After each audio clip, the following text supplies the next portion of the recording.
8 petites minutes, pas une de plus, et pourtant cela a suffi à déclencher une onde de choc diplomatique d'une rare violence entre la France et l'Espagne, une crise que l'on n'avait plus observée depuis l'affaire du Rainbow Warrior, tout en fissurant profondément l'unité de l'Union européenne sur la 8 petites minutes, pas une de plus, et pourtant cela a suffi à déclencher une onde de choc diplomatique d'une rare violence entre la France et l'Espagne, une crise que l'on n'avait plus observée depuis l'affaire du Rainbow Warrior, tout en fissurant profondément l'unité de l'Union européenne sur la question migratoire. Pedro Sánchez venait tout juste d'achever une charge particulièrement virulente contre la stratégie française en matière d'immigration, accusant ouvertement Paris de barricader ses frontières face aux plus démunis et de renier les principes fondateurs européens qu'elle revendique pourtant. Le regard empreint d'une indignation presque mise en scène. Il fixait Sébastien Lecornu avec la certitude d'avoir exposé l'incohérence française devant l'ensemble des dirigeants européens réunis à Bruxelles, convaincu d'avoir remporté ce duel moral sous les projecteurs continentaux, mais ce qu'il n'avait absolument pas prévu, c'est ce qui allait suivre, car à cet instant précis, le chef du gouvernement français s'est levé avec un calme déconcertant et en prononçant quelques mots. Seulement, il a littéralement figé la délégation espagnole comme si le temps venait soudainement de suspendre son cours. Ce n'était pas un simple échange sur les politiques migratoires. C'était le moment où un homme de 39 ans a montré à l'Europe entière que l'époque des leçons de morale idéologique était révolue. Pour comprendre l'ampleur du séisme qui allait secouer l'Union européenne, il faut remonter 6 semaines en arrière, quand l'Europe traversait l'une des crises migratoires les plus graves de son histoire récente. Les chiffres étaient accablants. 3400 migrants avaient franchi illégalement les frontières européennes depuis janvier 2025, soit une augmentation de 67% par rapport à l'année précédente. L'Espagne, avec ses 8000 km de côte et sa proximité avec l'Afrique, était devenue la principale porte d'entrée de cette migration clandestine. Cette crise migratoire sans précédent avait des ramifications qui dépassaient largement les simples statistiques. Dans les rues de Madrid, Barcelone et Valence, la tension sociale était palpable. Les sondages révélaient une société espagnole profondément divisée. 45% des citoyens soutenaient encore la politique d'accueil généreuse du gouvernement Sánchez. Mais 55% réclamaient désormais un durcissement radical des conditions d'entrée et d'hébergement. Cette détérioration rapide de la situation sociale espagnole n'était pas sans rappeler la crise migratoire de 2015 qui avait secoué l'Europe entière. Mais cette fois, la responsabilité incombait principalement à l'Espagne, devenue malgré elle le sas ibérique d'une Europe qui regardait ailleurs. Dans les bureaux feutrés de Moncloa à Madrid, l'atmosphère était suffocante. Pedro Sánchez, réélu de justesse en 2023, faisait face à la plus grave crise de son mandat. Les sondages étaient catastrophiques. 78% des Espagnols estimaient que le gouvernement avait perdu le contrôle de l'immigration. Les images télévisées montraient des scènes dramatiques aux îles Canaries où plus de 45 000 migrants s'entassaient dans des centres d'accueil prévus pour 7 000 personnes maximum. Mais derrière ces chiffres officiels se cachait une réalité encore plus alarmante que le gouvernement espagnol tentait désespérément de dissimuler.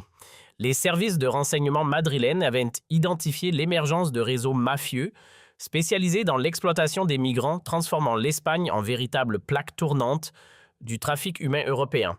Ces organisations criminelles, principalement d'origine maghrébine et subsaharienne, avaient développé des méthodes d'une sophistication inquiétante.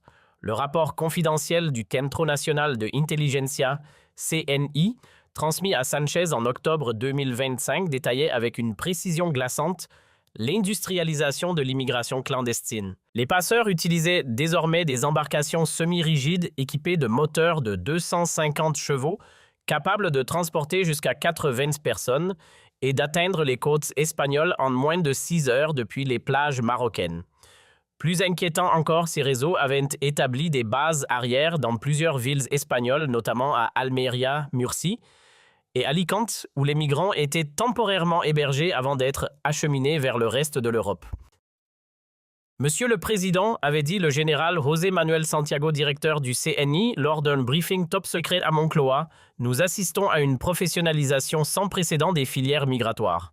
Ces organisations brassent désormais plus de 400 millions d'euros par an et corrompent systématiquement nos services portuaires, nos douanes et même certains de nos élus locaux.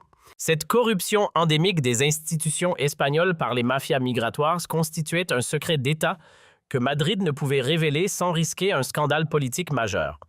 Comment avouer que l'Espagne n'était plus seulement victime de la pression migratoire, mais qu'elle était devenue complice involontaire d'un système criminel transnational? Le plus choquant dans ce rapport du CNI était la révélation que 67% des migrants arrivant en Espagne n'avaient aucune intention d'y rester. Ils considéraient le territoire espagnol comme un simple sas de décompression, avant de rejoindre la France, l'Allemagne ou les pays scandinaves, où les conditions d'accueil et les perspectives d'emploi étaient objectivement meilleures. Cette instrumentalisation de l'Espagne par les migrants eux-mêmes constituait un camouflet majeur pour la politique humanitaire de Sánchez. Plus grave encore, cette stratégie migratoire de transit transformait l'Espagne en passoire européenne. Les migrants bénéficiaient de l'accueil espagnol le temps nécessaire pour obtenir des papiers provisoires puis disparaissaient dans la nature pour tenter de rejoindre leur véritable destination. Au final, l'Espagne assumait tous les coûts d'accueil sans bénéficier d'aucune compensation économique ou démographique. Monsieur le Président, avait dit María Jesús Montero, vice-présidente du gouvernement lors d'une réunion d'urgence, nous devons absolument obtenir une solidarité européenne. La France ferme ses frontières, l'Allemagne limite ses quotas. L'Italie renvoie les bateaux vers nos côtes. Nous ne pouvons plus assumer seuls cette responsabilité. Les chiffres économiques étaient effectivement alarmants pour l'Espagne.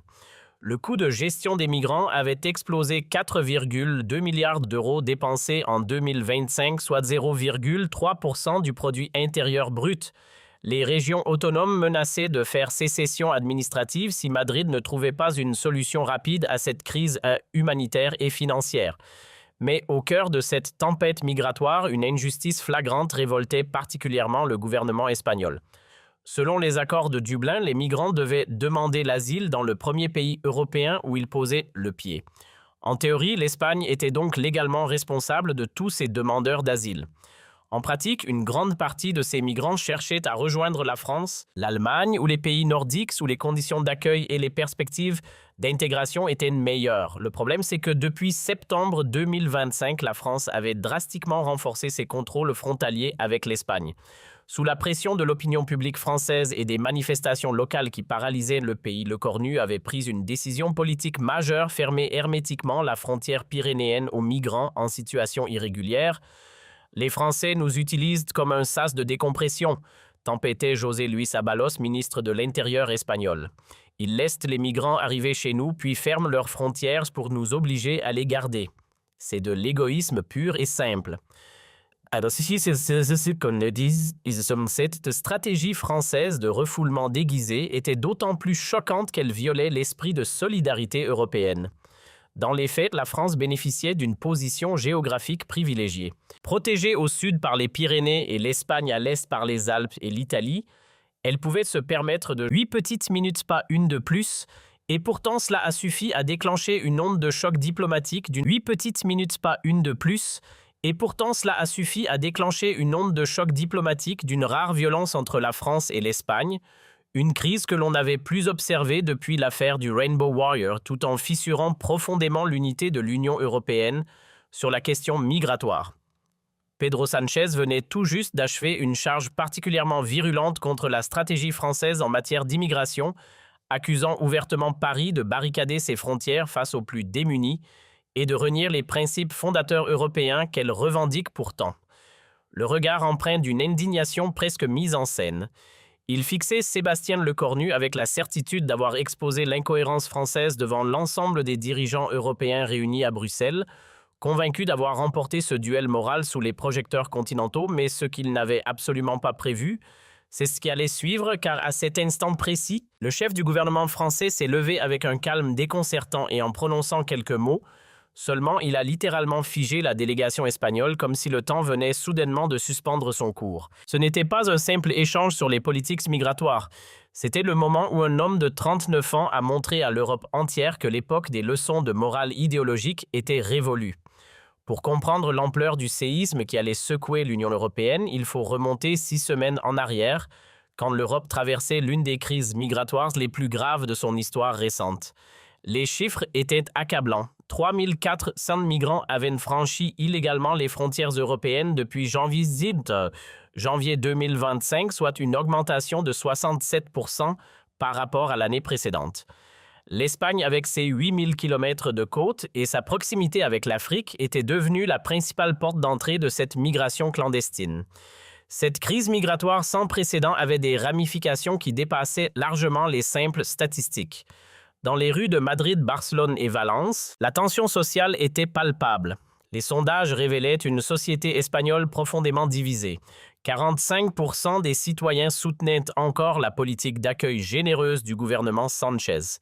Mais 55% réclamaient désormais un durcissement radical des conditions d'entrée et d'hébergement.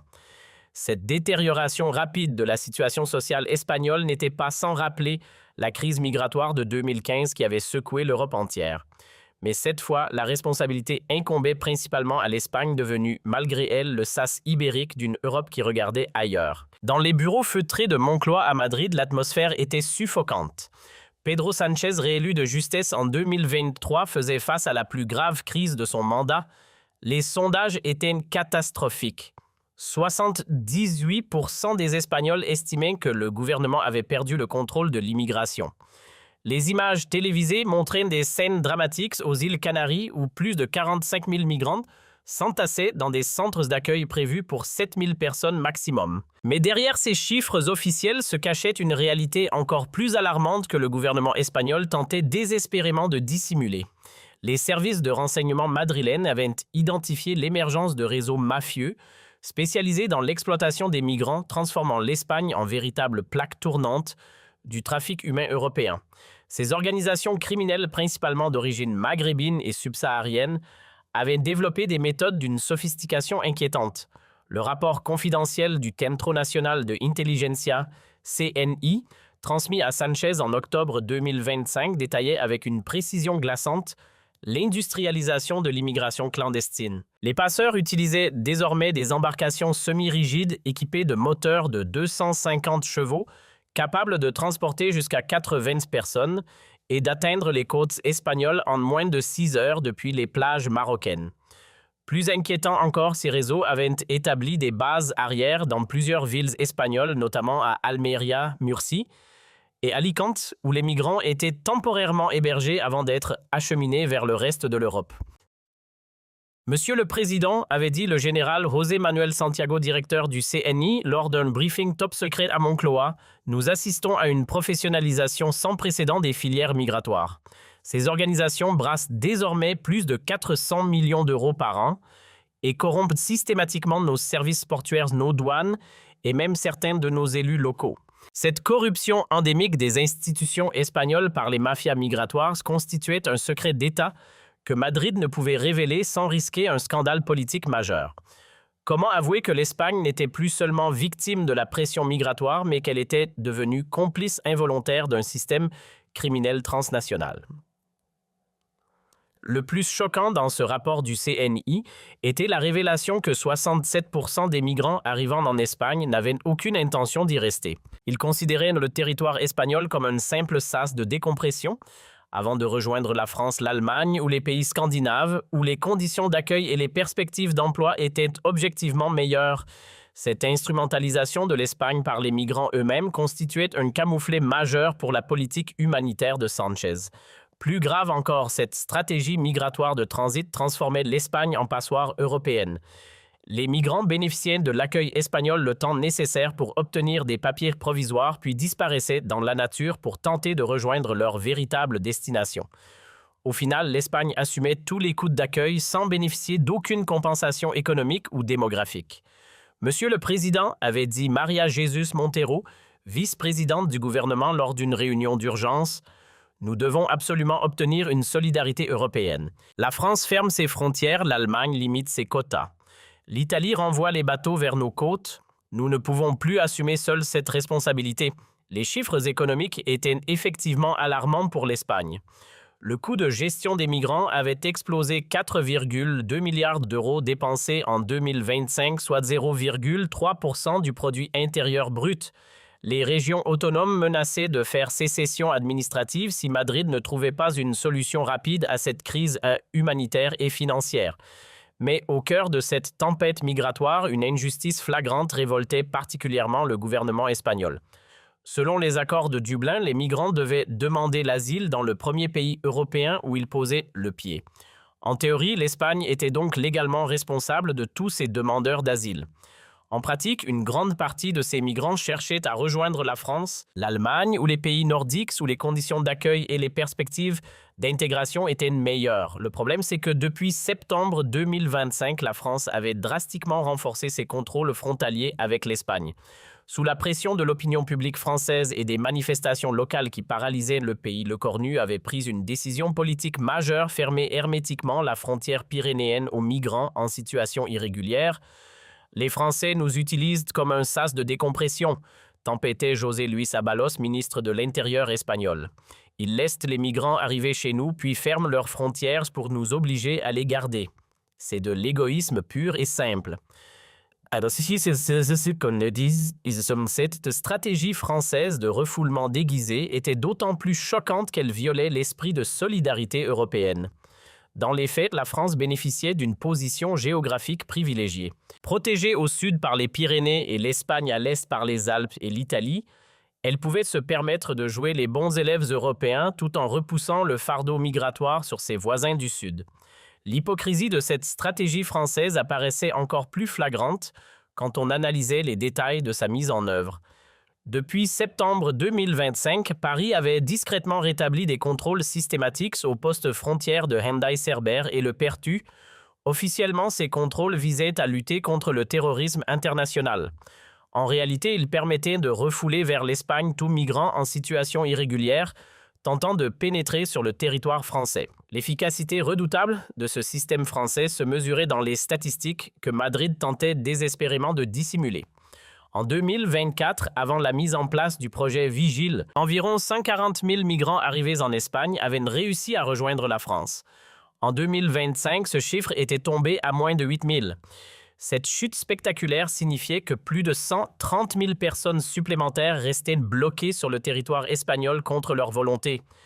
Cette hypocrisie géographique était d'autant plus révoltante que la France, avec son économie plus robuste, et son taux de chômage plus faible était objectivement mieux équipé que l'Espagne pour absorber ces flux migratoires. Mais Le Cornu, sous la pression de la crise sociale française et des sondages catastrophiques de son gouvernement, avait choisi la solution la plus facile, faire porter le chapeau aux Espagnols. L'analyse économique comparative entre les deux pays révélait l'ampleur de l'injustice subie par l'Espagne.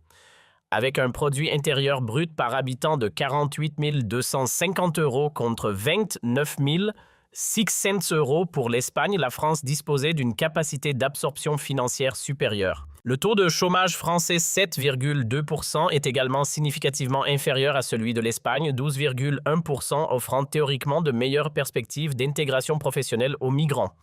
Plus révélateur encore, les statistiques d'intégration sociale montraient que les migrants réussissaient objectivement mieux leur parcours en France qu'en Espagne.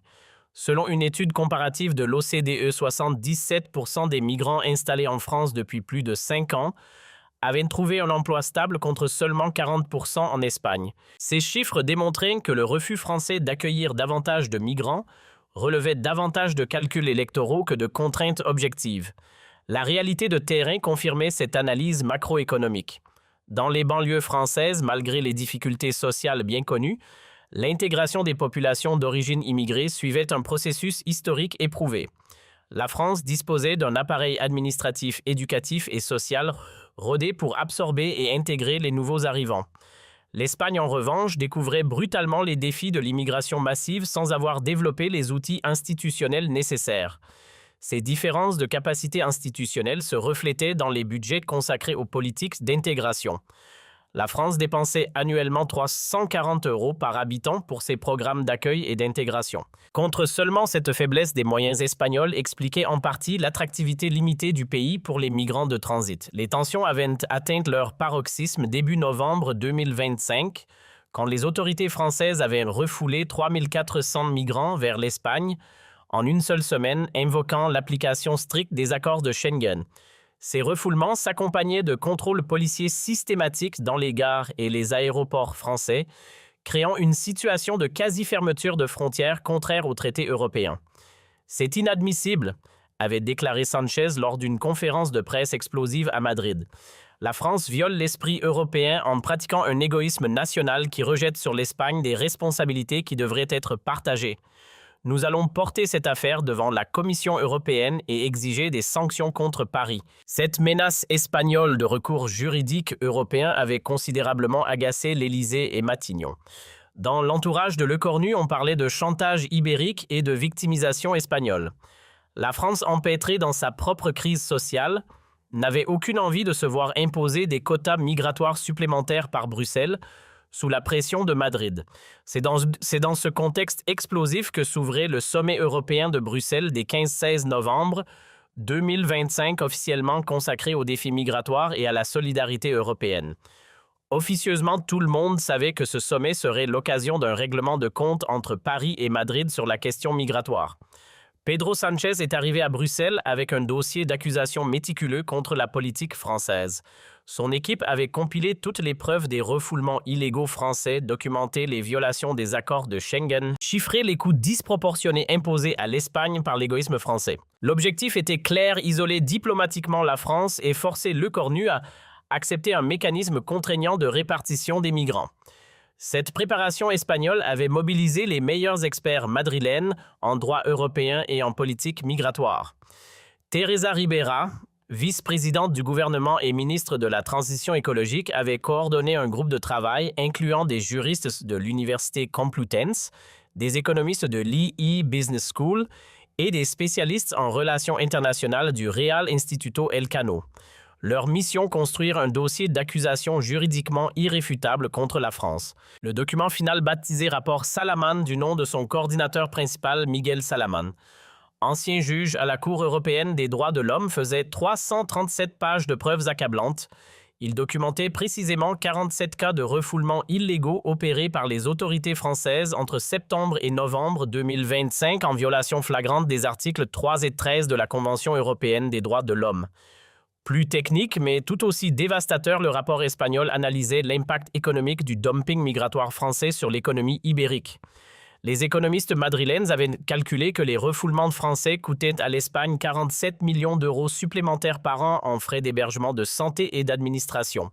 Cette somme représentait 0,06% du produit intérieur brut espagnol, soit l'équivalent du budget annuel de 3 universités publiques. Monsieur le Président, avait dit Miguel Salaman lors du briefing final à Moncloa, nous disposons d'un arsenal juridique suffisant pour mettre la France en difficulté devant toutes les juridictions européennes. Les violations du droit européen sont caractérisées et documentées. Paris ne pourra pas nier l'évidence. Mais le volet le plus politique du dossier espagnol concernait l'hypocrisie morale française. L'équipe de Sánchez avait compilé toutes les déclarations publiques de Macron et Lecornu sur les valeurs européennes et la solidarité continentale pour les confronter aux pratiques réelles de refoulement systématique. Cette contradiction entre le discours et les actes français constituait une munition politique redoutable. L'approche espagnole s'appuyait également sur une stratégie de communication offensive orchestrée par Iván Redondo, ancien directeur de cabinet de Sánchez et spécialiste en guerre informationnelle. Redondo avait organisé une campagne médiatique européenne pour présenter l'Espagne comme victime de l'égoïsme français et mobiliser l'opinion publique continentale contre Paris. Cette campagne incluait la diffusion de témoignages poignants de migrants refoulés à la frontière française, la publication d'images chocs des centres d'accueil surchargés aux Canaries et surtout la mise en avant de familles syriennes et afghanes bloquées en Espagne contre leur volonté. L'objectif était de créer une pression morale irrésistible sur la France en personnalisant la tragédie migratoire. Ces Français donnent des leçons de solidarité européenne à tout le monde, mais quand il s'agit d'accueillir des migrants, ils ferment leurs frontières, avait déclaré Sánchez à ses conseillers dans sa suite de l'hôtel Métropole. Il faut leur rappeler que l'Europe se construit sur la solidarité, pas sur l'égoïsme national. Cette stratégie de culpabilisation morale érodée avait souvent fonctionné avec les dirigeants européens. L'Espagne, pays de tradition catholique et humanitaire, s'était toujours posée en championne de l'accueil des migrants et de la défense des droits humains. Face aux critiques, invoquer les valeurs européennes et la dignité humaine permettait généralement de faire taire les opposants. Mais Sánchez ne soupçonnait pas que Lecornu avait préparé cette confrontation avec une rigueur toute française, compilant chiffres statistiques et analyses économiques pour démontrer méthodiquement l'hypocrisie espagnole et l'insoutenabilité de la politique migratoire ibérique. Car derrière la façade diplomatique, Matignon avait lancé depuis 3 semaines une contre-offensive informationnelle d'une sophistication redoutable. Gérald Darmanin, ministre de l'Intérieur, avait constitué une cellule de crise baptisée « Vérité ibérique », regroupant les meilleurs analystes français en politique migratoire. Cette équipe, dirigée par François Gemène, spécialiste des migrations à Sciences Po, et Christophe Bertossi, directeur du Centre Migration et Citoyenneté de l'IFRI, avait pour mission de déconstruire point par point la propagande victimaire espagnole. Le travail de documentation française était d'une précision chirurgicale. L'équipe de l'Écornu avait épluché tous les budgets européens consacrés aux politiques migratoires depuis 2015, analysé les flux financiers entre Madrid et Bruxelles, décortiqué les statistiques d'intégration comparées entre pays européens. Le dossier constitué faisait 88 pages de contre-argumentation implacable. L'élément le plus dévastateur du dossier français concernait les fonds européens détournés par l'Espagne. L'analyse révélait que Madrid avait perçu depuis 2020 plus de 3,4 milliards d'euros de fonds européens, officiellement destinés à la gestion des flux migratoires. Or, une enquête approfondie menée par la Cour des comptes française montrait que seulement 37% de ces sommes avaient été effectivement utilisées pour l'accueil des migrants. Le reste avait été redéployé vers des projets d'infrastructures générales ou d'équipements administratifs sans rapport avec l'immigration. Monsieur le Premier ministre, avait expliqué Christophe Bertossi lors du briefing confidentiel à Matignon, l'Espagne pratique depuis des années un détournement systématique des fonds européens. Elle touche l'argent de la solidarité continentale mais ne l'utilise pas pour les migrants. C'est une escroquerie à grande échelle. Plus accablant encore pour Madrid, l'analyse française révélait que l'Espagne sous-investissait chroniquement dans ses capacités d'accueil. Alors que la France consacrait par demandeur d'asile à l'hébergement et à l'accompagnement social, l'Espagne ne dépensait que cette économie de bout de chandelle expliquait pourquoi les conditions d'accueil espagnoles étaient si dégradées et pourquoi les migrants cherchaient massivement à quitter le territoire ibérique. Le volet le plus technique du dossier français concernait l'analyse comparative des politiques d'intégration. Les experts de Matignon avaient démontré que l'Espagne ne disposait d'aucun programme structuré d'apprentissage linguistique pour les migrants, contrairement à la France, qui investissait 340 millions d'euros par an dans ces dispositifs. De même, l'accompagnement professionnel des demandeurs d'asile était inexistant en Espagne, alors que la France avait développé un réseau de 147 structures spécialisées dans l'insertion économique des migrants. Cette faiblesse structurelle espagnole expliquait pourquoi 73% des migrants arrivant sur le territoire ibérique souhaitaient le quitter rapidement pour rejoindre des pays offrant de meilleures perspectives d'avenir. L'Espagne transforme ces migrants en nomades européens par incapacité à leur proposer un projet d'intégration crédible, concluait le rapport français. Mais l'arme secrète de l'Écornu résidait dans une enquête ultra-confidentielle menée par la Direction générale des finances publiques sur les coûts cachés de la politique migratoire espagnole. Cette investigation pilotée directement par Bercy révélait que l'Espagne sous-évaluait systématiquement ses dépenses migratoires dans ses déclarations à Bruxelles. Les vrais coûts de l'immigration en Espagne atteignaient en réalité 7,8 milliards d'euros par an et non les 4,2 milliards officiellement déclarés. Cette différence s'expliquait par l'exclusion de nombreux postes budgétaires, frais de justice, coûts de santé, dépenses de sécurité, charges d'éducation. Madrid pratiquait une comptabilité créative pour minimiser l'ampleur réelle de ses dépenses et maximiser sa victimisation européenne. Le 15 novembre 2025 à 16h15 précise dans la salle du Conseil européen, Sanchez prit la parole avec toute la solennité qui caractérisait ses grandes interventions moralisatrices. Vêtu de son costume sombre habituel, arborant son expression de gravité indignée, il incarnait parfaitement cette image du dirigeant progressiste défenseur des opprimés contre l'égoïsme conservateur. « Mesdames et messieurs les chefs d'État et de gouvernement », commença-t-il avec cette diction parfaite qu'il maîtrisait lors des grands discours, « je me présente devant vous aujourd'hui pour dénoncer une dérive inacceptable qui met en péril les fondements mêmes de notre Union européenne. » Son discours était parfaitement calibré pour l'audience européenne, alternant statistiques dramatiques sur la crise humanitaire aux Canaries et références morales aux valeurs européennes. Sanchez développait sa thèse habituelle, l'Espagne assumait seule des responsabilités qui devraient être partagées par tous les pays de l'Union. L'Espagne accueille aujourd'hui 340 000 demandeurs d'asile sur son territoire, expliquait-il avec une émotion calculée. Nos îles Canaries croulent sous l'afflux de migrants fuyant la guerre et la misère. Nos centres d'accueil sont saturés, nos budgets sociaux explosent, nos citoyennes perdent patience. Et que fait l'Europe? Elle ferme les yeux et laisse l'Espagne se débrouiller seule. Cette victimisation de l'Espagne était centrale dans la stratégie de Sánchez pour culpabiliser les autres pays européens. Mais il ne s'arrêta pas là et poussa sa logique moralisatrice plus loin. Il y a pire que l'indifférence européenne, il y a l'hypocrisie française, continua-t-il en regardant directement Le Cornu. La France qui se pose en championne des droits de l'homme ferme hermétiquement ses frontières aux migrants. Elle les laisse arriver en Espagne puis refuse de les accueillir quand ils cherchent à la rejoindre. Cette attaque directe contre la France était calculée pour provoquer une réaction, mais Sánchez commit l'erreur de sous-estimer la préparation de son homologue français. Il poussa encore plus loin ses accusations. Monsieur Le Cornu parle de sécurité nationale, mais de quelle sécurité s'agit-il? De la sécurité électorale de son gouvernement. Car c'est bien de cela qu'il s'agit, sacrifier les valeurs européennes sur l'autel des sondages français. Cette accusation d'opportunisme électoral était particulièrement cynique venant de Sánchez lui-même, en grande difficulté dans les sondages espagnols. Mais il ne s'arrêta pas là dans sa charge contre Paris. La France pratique une politique de dumping migratoire, déclara-t-il avec une indignation croissante. Elle bénéficie de sa position géographique pour rejeter sur ses voisins du Sud une responsabilité qui devrait être européenne. C'est un égoïsme national qui détruit l'esprit de solidarité continentale. Et il termina son intervention par un appel solennel qui résonnait comme un ultimatum. L'Europe doit choisir entre deux visions, celle de la solidarité et du partage des responsabilités ou celle de l'égoïsme national et de l'abandon des plus vulnérables. L'Espagne demande à la France de respecter enfin ses engagements européens et d'accueillir sa juste part de migrants. L'histoire jugera ceux qui auront choisi l'humanité contre ceux qui auront choisi l'électoralisme. Les applaudissements qui suivirent furent nourris notamment de la part des pays du sud de l'Europe, qui se sentaient également abandonnés par leurs partenaires du Nord. L'Assemblée européenne semblait acquise à la cause espagnole.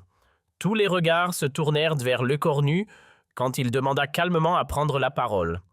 Le Premier ministre français se leva avec cette dignité républicaine qui caractérisait la tradition diplomatique française, s'approcha sans hâte et fixa Sánchez droit dans les yeux avant de prononcer les mots qui allaient choquer l'Espagne et diviser l'opinion européenne. « Monsieur le Président Sánchez, commença-t-il d'une voix posée mais tranchante, je vous remercie pour cette démonstration parfaite de ce qu'est devenu la rhétorique espagnole, un mélange toxique de victimisation et de déresponsabilisation. L'attaque était immédiate et brutale. Sánchez, visiblement surpris par cette agressivité française inhabituelle, se redressa sur son siège. « Vous parlez de solidarité européenne » continua Le Cornu en sortant un dossier de sa serviette. « Permettez-moi de vous rappeler